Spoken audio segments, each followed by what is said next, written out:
Well, good morning. Welcome to Debbie's Back Porch. So glad to have you with us. This is the next in my senior nutrition videos, but I have to tell you, it just fits every category.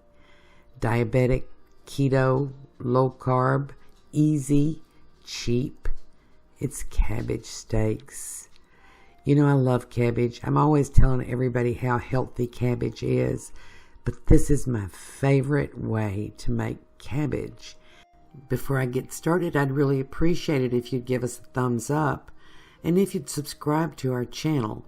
Click the little bell in the top right, and you'll get notified when I post new videos. Now let's cook this. I have this tiny little head of cabbage, and you know, I could probably get 2 out of this, but I'm only making 1 tonight because I'm eating alone, and they don't freeze all that well. So I've got cabbage, I've got a purple onion, you can use a white onion, I've got a little paprika, I've got some minced garlic here. You know, I've explained that cleaning garlic is hard for my hands now. I've got some sesame oil here, and olive oil works just fine. Got some salt and pepper. Then I have some grated cheese, and I'm going to use just a little bit of the grated cheese. Yes, it's pre-grated. The cellulose they use in grated cheese is the same as the cellulose in the cabbage. It won't hurt you. And then I've got some bacon. Now, I buy this bacon already cooked. It's about the same price as uncooked, and I have less waste. And normally when I'm going to cut cabbage, I would slice a little edge off to give myself a surface. But this is so small, and it's so dense. But it's so small, I'm not going to do that. And this is a very dense head of cabbage, which makes good cabbage steaks, but it's hard to cut. So I'm going to reach over here and get a knife that's a little bit bigger. That knife is sharp. It's very sharp. But this is very dense, thick cabbage. So I'm going to get one where I can get a little more heft on it. And I know these are sharp because I just sharpened this one. It's just work your way through it. And I'm going to cut a slice right out of the middle. And what's left will still be great to use chopped up, or make some coleslaw with it for your next meal. But I'm going to cut through this. And because the head of cabbage is so small, I'm going to cut it about 1.5 inches thick. For a normal sized head of cabbage, you might cut it a little bit less than that, about 1 inch. And yes, I'm being very careful. I'm curling my fingers back. And it would be stabler if I had sliced an edge off to hold it. But really, it's just so small, I didn't want to do that.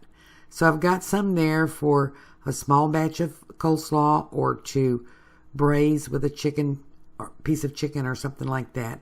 I'll just put it in a bag. So I've got here a little pan, and it's a small cake pan. Normally I would do this in cast iron. I didn't this time because I had this pan out. So I just washed it, and instead of putting it away, I'm going to use it.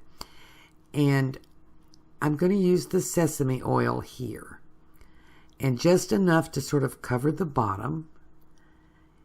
And if you use a nice oil underneath, you don't have to line your pan with foil. I see people sometimes line their pan with foil. It's not going to stick. The oil is going to keep it from sticking. And then I'm going to mix up a flavor topping to brush over the top of this. And I'm going to take a little bowl and put about a tablespoonful of sesame oil in it. And the measurements I'm giving you are per cabbage steak. If you're cooking 6, you just multiply it by 6. And then I'm going to add a little garlic. And I use the minced garlic, which is the closest I can find to fresh. You can use some fresh garlic if you like. And you can use some garlic powder if you like. But that's about a 1/4 teaspoonful of minced garlic. You know, I love this minced garlic because cleaning garlic gets really hard when your hands are arthritic. And then I'm going to add a half teaspoonful. I have little measuring spoons in my spices. A half teaspoonful of paprika. And I like the smoky paprika. And mix that up. And we're just making enough to cover the top of the steak. And if you're cooking more than one, you may just have to eyeball it to make sure you get the right amount.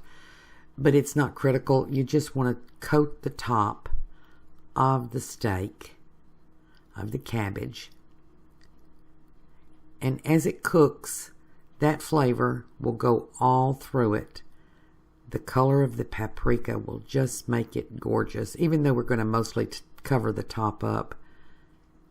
Now, I don't generally brush this around the outside. You certainly could if you wanted to, but it's going to go down all the way through. The flavor will seep all the way through. It looks like I might have been just a little light on my sesame oil. So I'm just going to add a little bit more and brush it. Now, olive oil is just fine with this. Almost everyone uses olive oil, and I usually do. But I have the sesame oil, and, you know, it's about $3 a bottle. I keep it in the fridge. It lasts forever. Got to clean and cut this onion here. And then I'm going to cut a whole slice of it. Anyway, back to the sesame oil. It just brings a little bit different flavor. It's not a whole lot different. It's not an obnoxious flavor. But try it if you ever run across it in the store. And I think you might like the flavor it brings. So just a little bit more oil on top of that onion. And that's a little salt and pepper. And that's it. We're going to bake it just like this. The cheese and the bacon are for later. My oven is preheated to 350. I'm going to put this in and cook it for 30 minutes. Then I'll take it out, put on the cheese and bacon, and cook it for another 10. So we're going right in the oven. I'll be back. So after 30 minutes, this is what I have. And isn't that beautiful?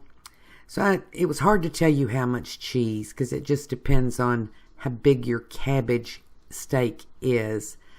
But I'm just going to put a nice little, a huge pinch, a nice little bunch of cheese, as much as the cabbage steak will hold without falling off in your pan.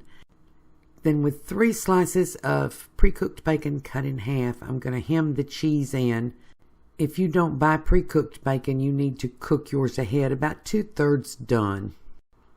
And after 10 more minutes in the oven, this is what you have. That's just gorgeous. And it's yummy, and I can't even explain the smell to you. It's just amazing. You can serve this as a main dish, but you know, I've got some chicken sauteing over there. One of those is for the freezer, one is for tonight. And I should show you how I plate this up. It's amazingly firm, but you do have to be a little bit careful. You just take it out carefully with a spatula, and there may be some little extra pieces that fall off. And you can eat them, but they're kind of tough because they're kind of overcooked because they were loose in the pan. So I just set those to the side, and look at that. I think it's time to eat. So I've got my nice chicken thigh there, and I've got some dilly beans. But you know, this can be your main dish. It can be your entree. This one's kind of small, but you know, you can get a bigger head of cabbage. You don't want to get it too big, though, because they'll be too loose. You want one that's pretty dense, kind of firm. The thing about this small one is that's a big core right in the middle, and so you have to cut around it. But just think of it as cutting around a steak with a bone. And when I got done, by the way, I picked the core up and gnawed it like a bone. It was so good. So I'm going to give this a shot here. It's got some of the bacon, some of the cheese. I don't think I got any onion in that bite, but oh my. You know, it's crunchy. It is almost like chewing meat. You can cook it more if you want to. If you get a bigger one, you might want to cook it longer. But you just cut down into it and then get all the layers of the goodness, the cheese and the bacon. See, you can see the stringy cheese there.